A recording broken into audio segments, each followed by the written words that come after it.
In 1985, Warren Buffett gave one of his first interviews for a TV station.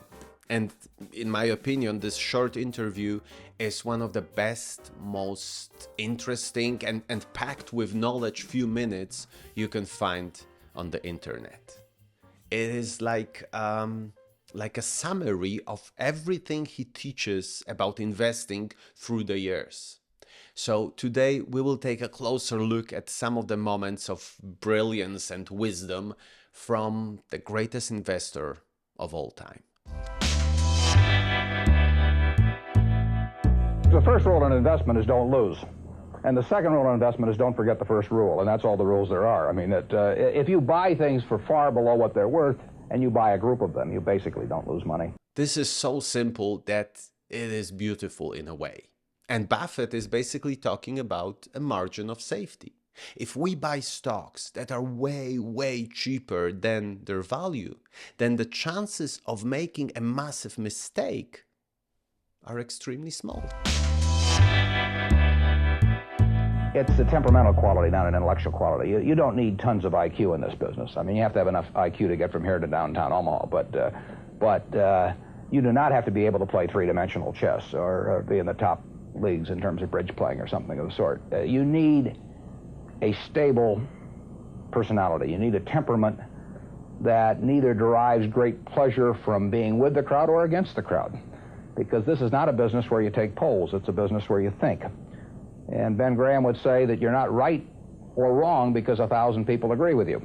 And you're not right or wrong because 1,000 people disagree with you. You're right because your facts and your reasoning are right. That is something that is extremely nice to hear, at least for me. The fact that you do not have to be a genius. You don't have to be a math whiz to analyze companies and find bargains. It is really encouraging. But you do have to have a specific character. And I think it is harder to work on one's character than to work on knowledge. But if you are lucky and have this inner strength to just follow the reason, the common sense, which is actually not that common, then you have a massive advantage over probably around, 95% of investors out there. The real test of whether you're investing from a value standpoint or not is whether you care whether the stock market is open tomorrow. If you're making a good investment in a security, it shouldn't bother you if they close down the stock market for 5 years. All the ticker tells me is the price. Yeah. And I can look at the price occasionally to see whether the price is outlandishly cheap or outlandishly high. But prices don't tell me anything about a business. Business figures themselves tell me something about a business, but the price of a stock doesn't tell me anything about a business. I would rather value a stock or a business first and not even know the price so that I'm not influenced by the price in establishing my valuation, and then look at the price later to see whether it's way out of line with what my value is. This is a very nice way of reminding ourselves that stocks are pieces of businesses. They are not lottery tickets. And if we just treat them as parts of the companies, the whole investment process becomes much simpler. If you know that you own a great company, then it is just a matter of time till the market will understand that too. So there is no reason to worry. But if you just want the stock to go up quickly, then every time it goes down, you feel like a loser, like you made a mistake. And then you may make some bad decisions. The intellectual process is defining your level, defining your area of competence in valuing businesses, and then within that area of competence, finding whatever sells at the cheapest price in relation to value. And there are all kinds of things I'm not competent to value. But there are a few that I am competent to value. Have you ever bought a technology company? No, I really haven't. In 30 years of investing, not one? I haven't understood any of them. So you haven't ever owned, for example, IBM? Never owned IBM. Marvelous company. I mean, a sensational company, but I haven't owned IBM. And so here is this technological revolution going on, and you're not going to be a participant. Gone right past me. Is that all right with you? It's okay with me. Arthur, I don't have to make money in every game. I mean, I don't know what cocoa beans are going to do.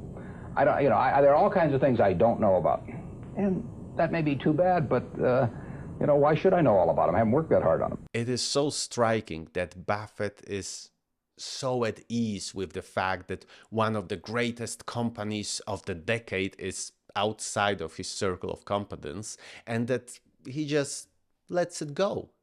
It is incredible. It shows how strongly he believes that you should invest only in companies that you can understand really, really well. Because otherwise, you just don't know what you own, and that also means that you don't know what that company is worth.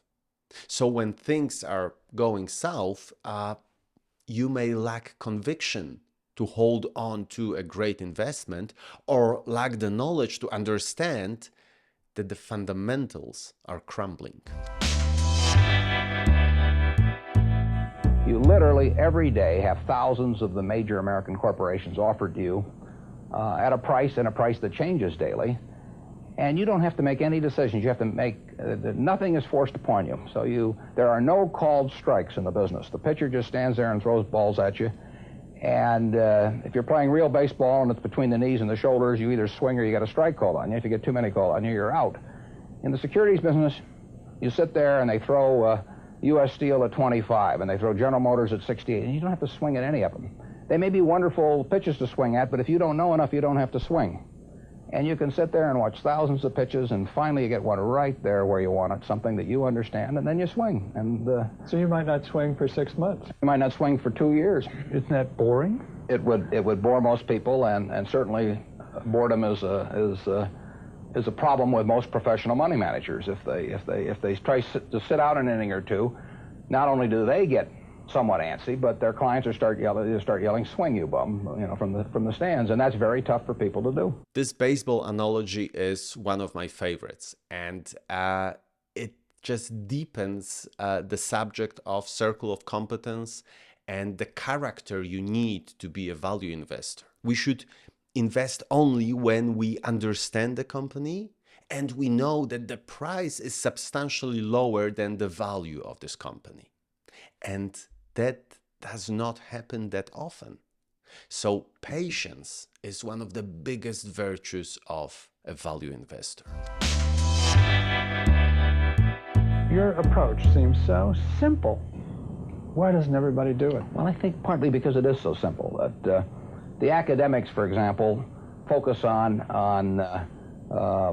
all kinds of variables. Partly because by academics you mean professors of right, finance? Yeah, the data is there. In business school? Sure, and the data's there. So they focus on whether if you buy stocks on Tuesday and sell them on Friday, you're better off, or if you buy them in election years and sell them in other years, you're better off, or if you buy small companies. There are all these variables because the data are there, and they've learned how to manipulate data.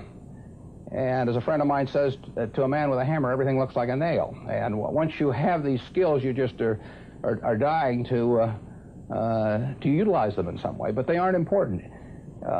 If I were being asked to participate in a business opportunity, would it make any difference to me whether I bought it on a Tuesday or a Saturday or an election year or something? It's not what a businessman thinks about in buying businesses. So why think about it when buying stocks? Because stocks are just pieces of businesses. And for the last time, Warren Buffett reminds us that stocks are just pieces of businesses, nothing more. And we just have to treat them as such, and we should do really well. So I don't know about you, but for me, this short interview was one of the moments that opened my eyes to value investing, that got me interested in it, and I just got hooked. So let me know in the comments what moment, interview or book was this spark for you that started your journey in the world of investing. That's all for today. Thank you so much for watching, and please like the video if you found it interesting. Thanks again, and bye-bye.